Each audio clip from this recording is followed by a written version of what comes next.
Hi everybody, it is Julie. Welcome back to Pages and Pens. Today I am here with the Out of My Comfort Zone book tag. Let's jump right into it.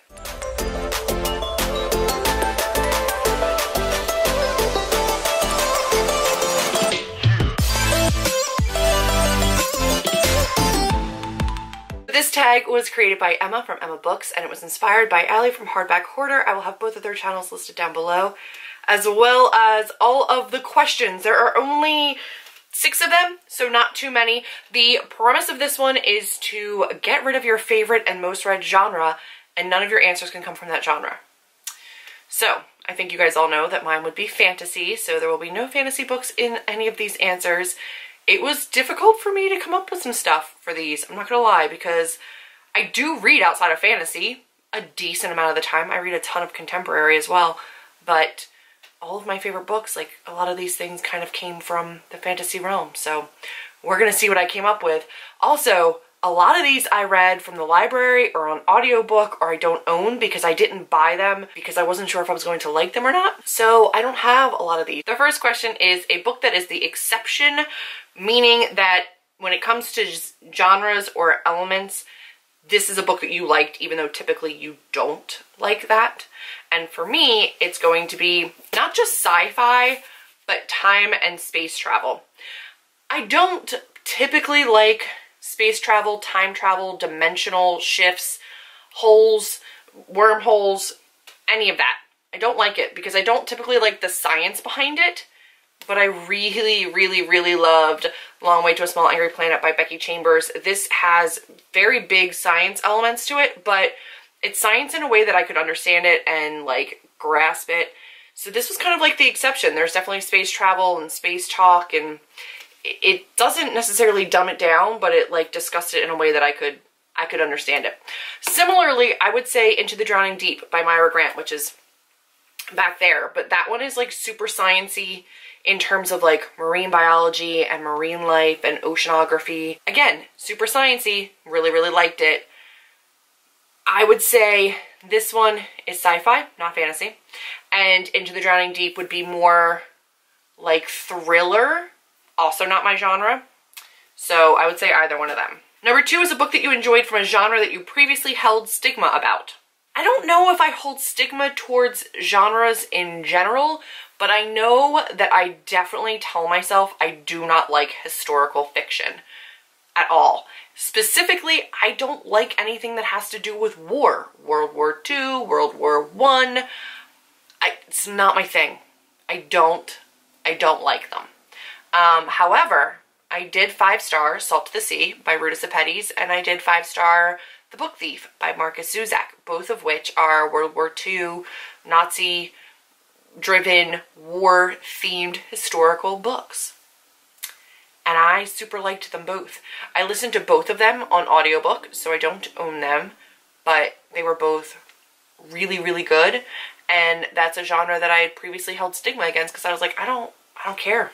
I'm not interested. I don't particularly care for history in general. Like, it wasn't my favorite subject. I'm not going to enjoy these books. And then I was like, oh, everybody's reading them. Everybody else kind of likes them. I should probably give them a shot. They were really good. Number 3 is a book that you didn't actually know was out of your comfort zone until you started reading it. I tend to know what a book is about before I start reading it, at least genre-wise, because I try now to only read books that I know I'm going to enjoy.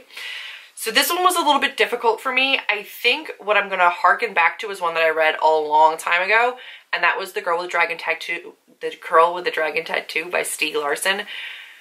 And there's a couple different reasons for this. One, it was way darker and gory and gritty and like emotionally messed up than I anticipated. I also don't really do like the mystery, crime, police investigation, vigilante, like that's not a genre that I read. So that one, when I started reading it, it was just like buzz and people were like, oh, it's really good. Also a translation. Don't really read translations. So like a lot of the aspects of that book was just not stuff that I typically read. I ended up really liking that series. So there's something for you. Number 4 was pick a friend or booktuber that motivates you to pick up books that you might not normally be interested in, and what is one book out of your norm that they convinced you to try? So many. I would say the majority of the people that I follow on BookTube or am like closest to and talk to most on BookTube have very different reading tastes than me. Chelsea from Chelsea Darling Read made me read The Hating Game, The Kiss Quotient, got me into Christina Lauren, has just really kind of like broadened my contemporary reading, hence Contemporary-a-thon. So definitely her. But I'll harken back to like The Hating Game for her, or Christina Leno for her as well. And then Natasha from My Reading Is Odd has definitely swayed me to read some different things that I probably wouldn't have otherwise. She definitely helped me get through Slasher Girls and Monster Boys by letting me know if I could handle it or not. And so she tends to like lean towards like the more spooky kind of stuff a little bit more than I do. So I trust her opinion when it comes to that. Madeline from Novel Inc. definitely has me leaning more towards really hard-hitting, like current topic contemporaries. Definitely swayed me to read Heart in a Body in the World, which was freaking phenomenal. It was amazing. I bawled my eyes out. Thank goodness I had her to talk to while I was reading that, because that one was a rough one. Emily from Possibly Lit definitely inspires me to read a whole bunch of more like nonfiction or women's lit. Amber from Amber's Books and More definitely has me going more towards like thriller, horror, and sci-fi. She's definitely influenced some sci-fi reads for me, which I probably would not have read otherwise. Number 5 is a book that is out of my comfort zone that I would still like to read, and that's A Little Life by Hanya Yanagihara. And I don't know why. I've had people say that it's like super moving and they like just cry their eyes out, and it's really intense. And you guys know I love really intense contemporaries, but it's also massive. And I think it's set in the past. I don't know how far in the past, so I wouldn't call it like historical necessarily, but it's definitely not like a current book, I don't think, at least. So that one intimidates me. I don't know why. I feel like I want to read it, and then like a big part of me is like, you're not going to like this. Why are you doing this to yourself? But then maybe I will, so who knows. And then number 6 is a book or genre so out of what you normally read that you probably won't give it another shot. And this is the last question, and I hate saying that I'm never going to give something another shot. I probably always will. I think there's always going to be an exception to every rule.